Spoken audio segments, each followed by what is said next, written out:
Revenons quelques petites minutes sur la ligne. Alors dans la ligne, qu'est-ce qu'on trouve? On trouve de la codine. Et la codine, qu'est-ce que c'est?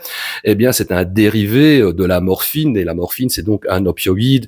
Et ses cousines à la codéine, c'est l'héroïne, le fentanyl et tout le reste de la famille des opioïdes, quoi. Donc la codéine, c'est un antalgique, donc un antidouleur, mais on en trouve aussi dans des sirops antitoussifs. Dans la ligne, on retrouve forcément de la codéine, mais aussi de la prométhazine. Et la prométhazine, qu'est-ce que c'est? Eh bien, c'est un antihistaminique, donc un anti-allergique, qui est là dans la ligne pour enlever l'effet de démangeaison dû à la consommation de codéine, mais aussi pour amplifier la sensation de sédation, donc de somnolence de la codéine. Et ces deux médicaments sont rajoutés en général dans du Sprite. Enfin, ça c'est pour la formule classique, disons. Au niveau de la sensation ressentie lorsqu'on en consomme, on parle d'euphorie et de relaxation très profonde. On va aussi ressentir une impression de flottement et de dissociation. Et comme ça provoque un fort ralentissement moteur et mental, quand on en consomme, on voit un petit peu comme ça, tout ralenti. Les deux fois où j'en ai consommé de la codine, mais j'avais pas mis ça dans du Sprite, hein, j'avais bu ça pur, comme hein. Mais bon, voilà. J'ai clairement ressenti cette sensation de et de relaxation musculaire très intense. En fonction le début des effets vont apparaître après 20 à 60 minutes et le pic de ces effets sera atteint, disons, après 2 bonnes heures. Et la durée totale des effets est assez variable. Ça dépend globalement de la quantité ingurgitée et de la sensibilité qu'on a par rapport à la codéine. Il y a évidemment des risques lorsqu'on consomme ce genre de produit. Et un des premiers risques, et on l'oublie souvent, c'est le risque légal. Car le détournement et la consommation de médicaments soumis à prescription médicale, c'est pas légal. Et il y a tout ce qui est comportement à risque, hein, appelons-les comme ça. Comme il y a une forte baisse de la vigilance, si on prend le volant, on risque assez facilement d'avoir un accident. Comme il y a aussi de la désinhibition, on peut juste se retrouver à faire n'importe quoi. Comme je l'ai dit là tout à l'heure, les effets, ça peut mettre jusqu'à 60 minutes avant d'arriver. Et donc là, comme on sent rien monter, on risque de consommer. Et là, on peut se retrouver en surdose létale. C'est de la famille des opioïdes, la codéine. Eh bien, un des risques majeurs, c'est tout ce qui va toucher à la respiration. Donc, on peut faire de la détresse respiratoire qui peut se transformer en un arrêt respiratoire. Comme la somnolence est assez intense quand on consomme ça, eh bien la somnolence peut éventuellement se transformer en coma.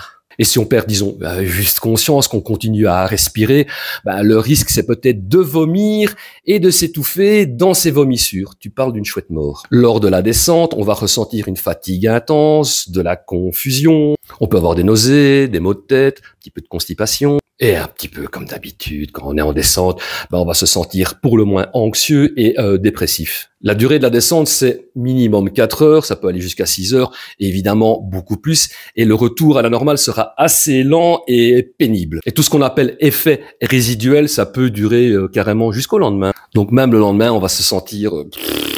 Les risques pour la santé à court terme, c'est que la somnolence commence à devenir persistante et l'état de fatigue persiste aussi. Vont commencer à apparaître des troubles de la concentration, de l'attention, enfin tout ça va commencer un petit peu à baisser. Comme c'est un produit qui peut provoquer de la sécheresse buccale, la sécheresse buccale, je le rappelle, c'est pas bon pour les dents. Il y aura un trouble de l'humeur qui va s'installer aussi, donc on va se sentir pour le moins irritable et un peu dépressif. Et va commencer à poindre le bout de son nez, le craving. Les risques à moyen terme, ça va être de développer une dépendance psychique, mais aussi physique.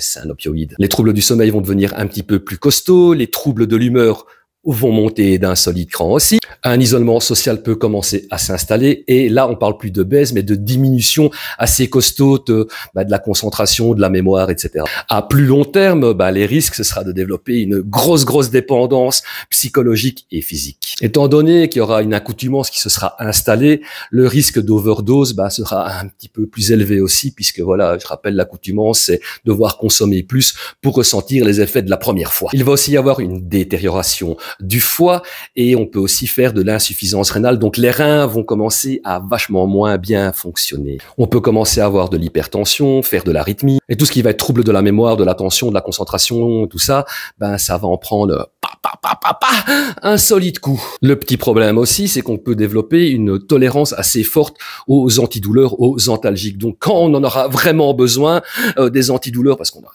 ferait très mal quelque part, on va pas trop ressentir les effets du dit antalgique. Pour ce qui est des signes de sevrage, là, c'est toujours à peu près la même liste. Donc, irritabilité, anxiété, sentiment de dépression, une fatigue extrême, des difficultés à se concentrer. Il va y avoir des sueurs abondantes, des tremblements, des douleurs musculaires et articulaires. Dois-je rappeler qu'il y aura aussi des insomnies et des gros cauchemars un peu. Et comme c'est un opioïde, un des signes de sevrage, ça va être d'avoir des nausées, des vomissements, de la constipation et de la diarrhée. Et évidemment, le craving. Comme c'est un opioïde, il peut y avoir un traitement de substitution quand on l'arrête. Donc, ce sera peut-être de la méthadone ou du Subutex. Et il faudra quand même aussi, sans doute, envisager un petit suivi, un soutien psychologique auprès d'un professionnel de la santé. Alors, petit conseil pour réduire les risques, on évite de mettre des trop grosses doses et on ne mélange pas ça avec d'autres médicaments, d'autres substances psychoactives ou de l'alcool. Comme je l'ai dit au début de la vidéo, moi ça m'arrivait 2 fois de tester de la codéine et après la 2e fois, en fait, le matin, je me suis réveillé et j'avais qu'une seule idée en tête, c'était de réitérer l'expérience et d'aller chez le Toubib pour qu'il me fasse une petite ordonnance pour un petit flacon de sirop. Et là, je me suis dit, ça craint cette histoire, ça sent pas bon, donc j'ai vite oublié le projet codé.